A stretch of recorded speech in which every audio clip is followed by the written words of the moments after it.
Here we are in the Water World, the last of the 4 Mercenaries maps in the original RE4, and the only location which we don't ever encounter in the story. Mostly resembling that of the lake in Resident Evil 5, we have picturesque views of the ocean and a welcoming open arena to explore in the sunlight, while we dispose of some familiar island ganados. What a nice place to spend our day.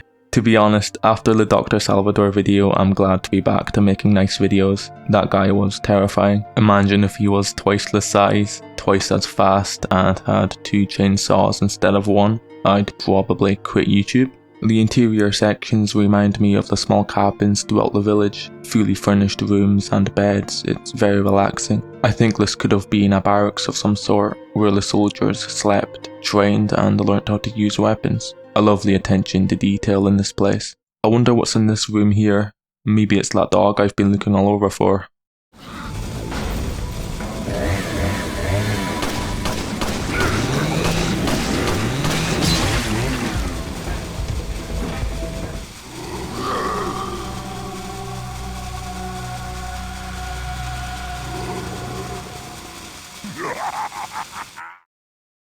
Here we are in the Super Salvador, the last of the 4 Salvadors in the original RE4, and the only Salvador which we don't ever encounter in the story. Mostly resembling that of Salvador, we have picturesque views of the 2 Salvadors, and a welcoming, blood-dripped Salvador made ever more visible in the Salvador.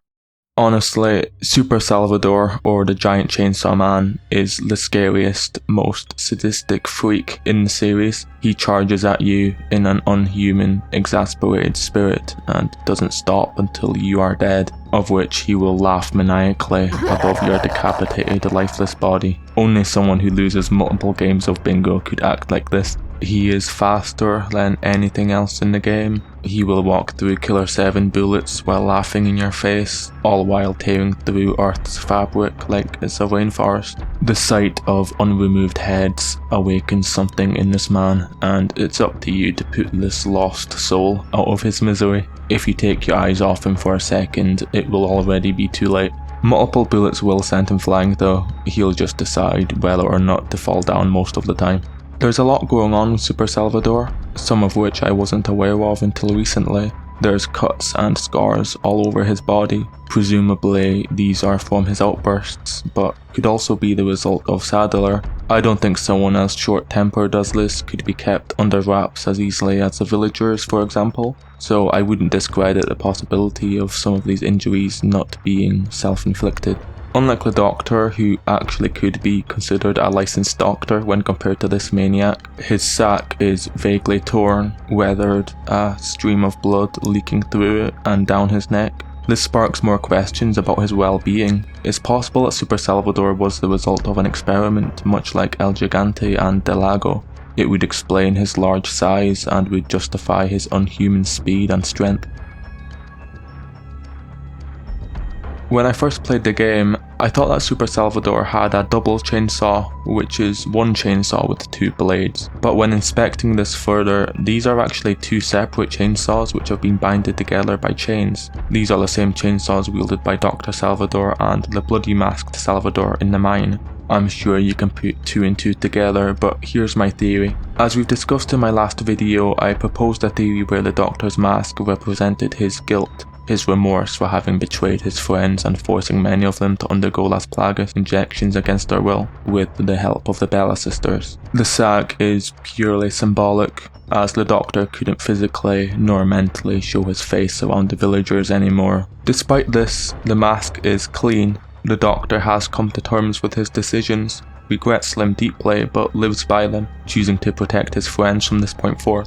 The bloody masked Salvador represents the dark side of the Doctor, the one that committed those acts all those years ago, remaining a prominent entity in his head, even manifesting itself in one location in the game, the mine, where coincidentally the outbreak of Las Plagas initially started. In this case, the blood is visible because the weight of his past decisions are starting to catch up with him, making him delve further and further into madness. When Leon and Ashley left the island, Los Illuminados were finished. Sadler was dead, all of the Doctor's sacrifices were for nothing. Overwhelmed with self-loathing, the Doctor found a boat and set off for the ocean where he could finally find closure.